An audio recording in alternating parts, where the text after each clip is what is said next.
Shri Venkateswara gold తాకట్టులో ఉన్న మీ బంగారాన్ని విడిపించి కొనబడును.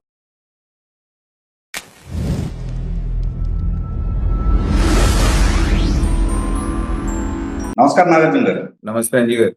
రఘురామకృష్ణరాజు గారు వైఎస్ఆర్సీపీ ఆ టైంలో ఏదైనా పాయింట్ పట్టుకుంటే ఒక సంచలనం. ఇప్పుడు ఆగిపోయిన తర్వాత ప్రతిరోజు ఆయన కనిపిస్తానే ఉంటుంది. సో ప్రస్తుతం ఆయన జర్నీ అంటే తెలుగు వీర దేవర ఫార్మ్ కావచ్చు, ఈ యాక్టివిటీస్ ఏవైతే ఉన్నాయో ఇవి కూటమికి అనుకూలంగా ఉండొచ్చా లేకపోతే ప్రతికూలంగా మారే అవకాశం ఉంటుందండి ఫ్యూచర్ లో? అంజీ గారు, రఘురామకృష్ణరాజు గారు లాంటి వ్యక్తితోటి పెట్టుకుంటే ఎలా ఉంటుందనేటువంటిది జగన్మోహన్ రెడ్డి గారు స్వయంగా చూశారు. ఆయన వ్యతిరేకం చేసుకోవటం వలన ఆయన క్రియేట్ చేసినటువంటి ఇంపాక్ట్ ఈ రాష్ట్రం అంతా కూడా చూస్తుంది.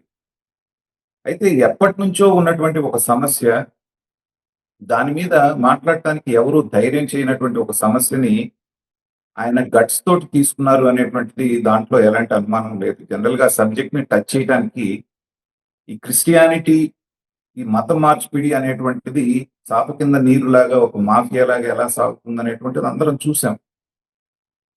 రాజ్యాంగంలో ప్రెసిడెన్షియల్ ఆర్డర్ ఉన్నప్పటికీ కూడా వీళ్ళు ఒకసారి మతం మారిన తర్వాత క్రిస్టియానిటీలో మతం అనేటువంటిది లేదు కాబట్టి ఎస్సీలు కనుక మారితే వాళ్ళ కులం అనేటువంటిది బీసీ కిందకి మారుతుంది, ఎస్సీ రిజర్వేషన్ అప్లై చేయదు అనేటువంటిది ఇప్పటి వరకు చాలా మంది నోటీసులో లేదు. చాలా మామూలుగా చదువుకున్న వాళ్ళు కూడా ఈ విషయం తెలియదు.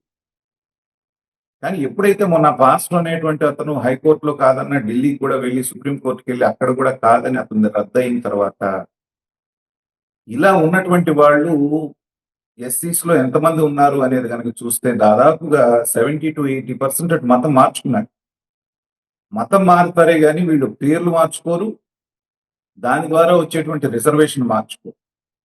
ఈవెన్ బాప్టిజం తీసుకున్నాడు కూడా కోటేశ్వరరావు, నాగేశ్వరరావు, ప్రసాద్ ఇలాంటి పేర్లతోటి నడుస్తూ ఉంటారు కానీ క్రిస్టియన్ నేమ్స్ వీళ్ళకి పెట్టట్లేదు. అంటే టెక్నికల్ గా వీళ్ళు దొరకకుండా ఉండడానికి చేస్తున్నటువంటి ఆ మాఫియా ఆడిస్తున్నటువంటి నాటకం అనేటువంటిది తెలిసి ఇన్నాళ్ళు ఏమనుకున్నారంటే సరే వాళ్ళు ఏదో చేసుకుంటున్నారు, చేసుకునేవంటి ఏదో మతం గురించి చెప్పుకుంటున్నారని ఎవరు సీరియస్ గా తీసుకోలేదు.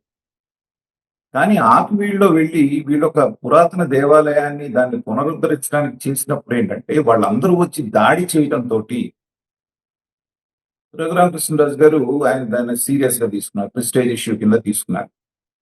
తీసుకొని వాళ్ళు చూస్తే చాలా మంది అటు మారినప్పటికీ కూడా వాళ్ళు రిజర్వేషన్స్ అనేది కంటిన్యూ అవుతున్న సందర్భంలో ఏంటంటే వీళ్ళు ఒక స్లోగన్ ఏం తీసుకున్నారంటే, మీరు ఈ పేరుతోటి దళిత క్రిస్టియన్లకు మీరు అన్యాయం చేస్తున్నారు కాబట్టి మీకు వాళ్ళ ఓట్లు అవసరం లేదా అని రాజకీయ కోణం దీంట్లోకి తీసుకొచ్చింది.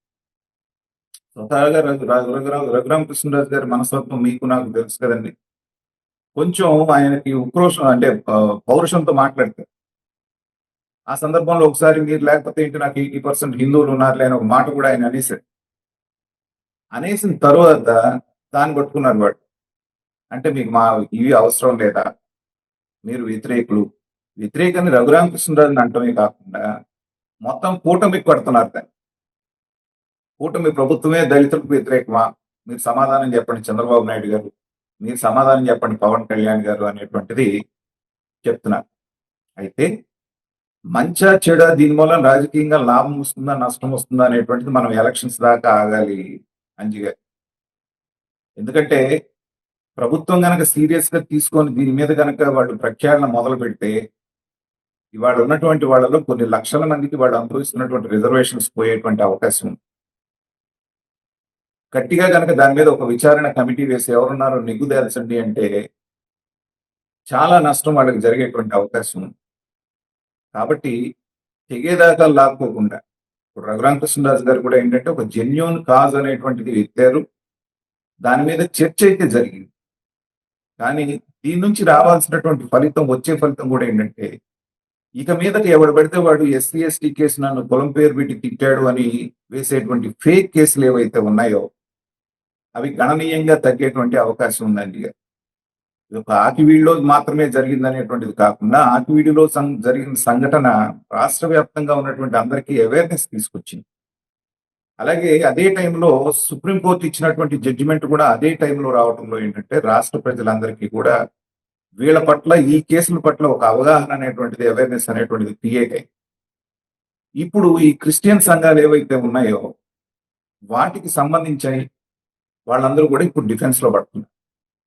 మీరు గనక మతం మారితే మీకున్న రిజర్వేషన్స్ పోతాయి అంటే మతం మారరేమో ఎక్కడ అనేటువంటి, ఎందుకంటే వీళ్ళు అట్రాక్ట్ చేసేది ఎక్కువగా వాళ్ళని. ఎందుకంటే కులం పేరుతో మిమ్మల్ని హిందువులు దూరం చేశారు, మిమ్మల్ని గుళ్ళోకి రానివ్వలేదు, బళ్ళోకి రానివ్వలేదు అని 200 సంవత్సరాల క్రితం, 100 సంవత్సరాల క్రితం జరిగిందే చెప్తున్నాడు. కానీ ఇవాళ ఏ దళితుడిని ఏ గుళ్ళోకి రానివ్వట్లేదండి. ఏ దళితుడిని కులం పేరు పెట్టి తిడుతున్నారు చెప్పమానండి. ఎన్నో కేసులంటే ఏ కేసు ఒక్కడు కూడా నిలబడదు.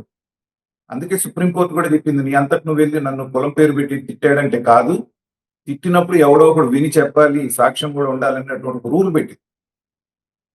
కాబట్టి ఎస్సీ ఎస్టీ కేసులు అనేటువంటి గ్రాడ్యువల్ గా తగ్గుతున్నాయి. కాబట్టి రఘురామకృష్ణరాజు గారు తీసుకున్నటువంటిది జెన్యూన్ కేస్, అది ప్రజల్లోకి వెళ్ళింది. కాబట్టి ఇంకా దాన్ని కూడా మరీ ఎక్కువ సాగదీయకుండా, ఎందుకంటే దీన్ని రాజకీయ కోణంలో తీసుకెళ్లి మళ్ళీ కూటమి ప్రభుత్వానికి చుట్టాలని వాళ్ళు చేస్తున్నటువంటి ప్రయత్నాలు కాస్తో కూస్తో కొంతమంది అన్న నమ్మేటువంటి అవకాశం ఉంటుంది. కాబట్టి ఒకటి, మీరు ప్రజల కన్నా ఎక్స్ప్లెయిన్ చేయండి, లేదా దాన్ని ప్రజల కన్నా వదిలేయండి. నిర్ణయం మీదే.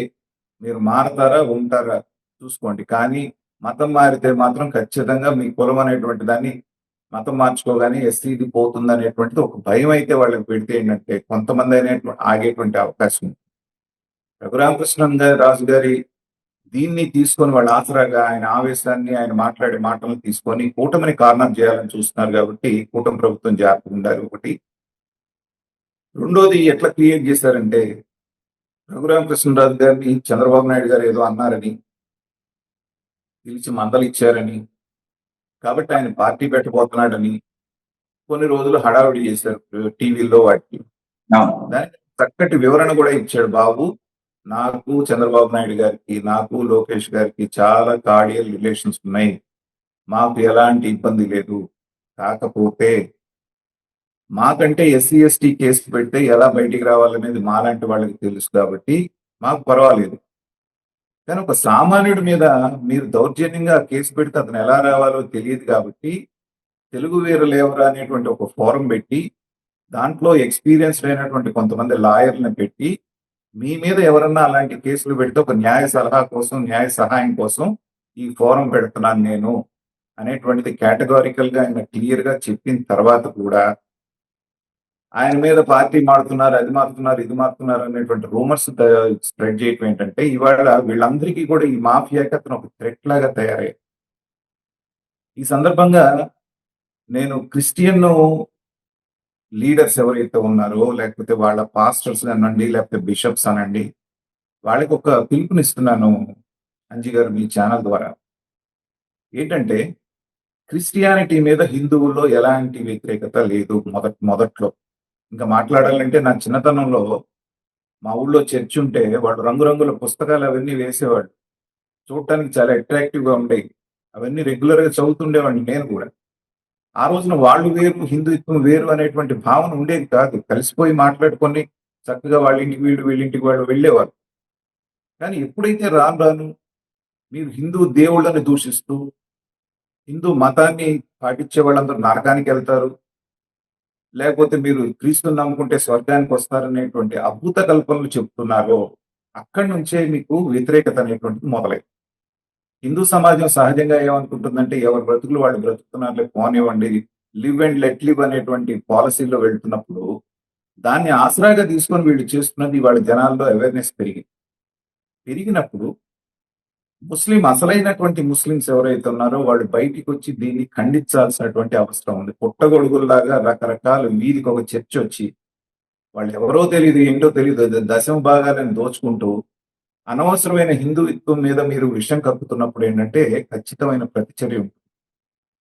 ఇది మీరు ఇలాగే కనుక వదిలేసి దీన్ని సమర్థించుకుంటూ పోతే డౌన్ ద లైన్ ఒక 5 నుంచి 10 సంవత్సరాల్లో ఖచ్చితంగా ఈ మిషనరీస్ కానివ్వండి, వాళ్ళకి సంబంధించిన క్రిస్టియానిటీ మత మార్పిళ్ల మీద పెద్ద ఎత్తున ఉద్యమం వచ్చేటువంటి అవకాశం ఉంది. అట్లాగే ముస్లింస్ కూడా నేను చెప్తాను ఏంటంటే, ముస్లిం పెద్దలు చాలా మంది ఉన్నారు, చాలా మంచి వాళ్ళు ఉన్నారు. కానీ ఒకళ్ళు నానుడు ఉంది, ముస్లింలు అందరూ టెర్రరిస్టులు కాదు, కానీ టెర్రరిస్టులు అందరూ ముస్లింలే. సో ఆ పెద్దలు అనేటువంటి వాళ్ళు ఎందుకు పెడదారి పడుతున్నారు, వాళ్ళు చెప్పేటువంటి మాటల్లో ఉండేటువంటి ఆ జిహాద్ అనేటువంటిది తప్పు అని ముస్లిం పెద్దలందరూ కూడా వచ్చి పదే పదే సమాజానికి చెప్పాల్సినటువంటి అవసరం ఉంది. మీరు మైనారిటీలుగా ఉన్నారు, మీకు కొన్ని హక్కులు ఉన్నాయి, కానీ మైనారిటీలు మెజారిటీల మీద దాడి చేస్తాము అంటే ఊరుకునే రోజులు పోయినాయి. ఒక రఘురామకృష్ణరాజు లాంటి ఆయన గొంతెత్తాడు, శివశక్తి లాంటి ఆర్గనైజేషన్స్ వస్తున్నాయి, ఇంకా చాలా మంది ముందుకు వస్తున్నారు, ప్రజల్లో అవేర్నెస్ పెరుగుతాం. కాబట్టి ఇప్పటికైనా క్రిస్టియన్స్, ముస్లిమ్స్, మీ యువత కానివ్వండి, మీ పాస్టర్లు కానివ్వండి, లేకపోతే మీకు సంబంధించినటువంటి వాళ్ళు తప్పుడు ప్రచారాలు చేసి ప్రజల్ని మభ్యపెట్టాలని చూసినా, లేకపోతే మెజారిటీ ఉన్నటువంటి హిందువుల మీద ఏదైనా చేయాలని చూసినా అది మీకే ప్రమాదకరం రాబోయే రోజుల్లో అనేటువంటిది సూచిస్తూ, దాంట్లో ఉన్నటువంటి పెద్దలు అవేర్నెస్ కల్పించాల్సినటువంటి బాధ్యత మీద ఉంది. రఘురామకృష్ణరాజు గారు ఒక మంచి సబ్జెక్ట్ తీసుకున్నారు, ప్రజల్లో అవేర్నెస్ వచ్చింది కాబట్టి దాన్ని మరింతగా సాగదీయకుండా ప్రభుత్వానికి, ప్రజలకి వదిలేస్తే బాగుంటుంది అనేటువంటిది నా ఉద్దేశం అండి.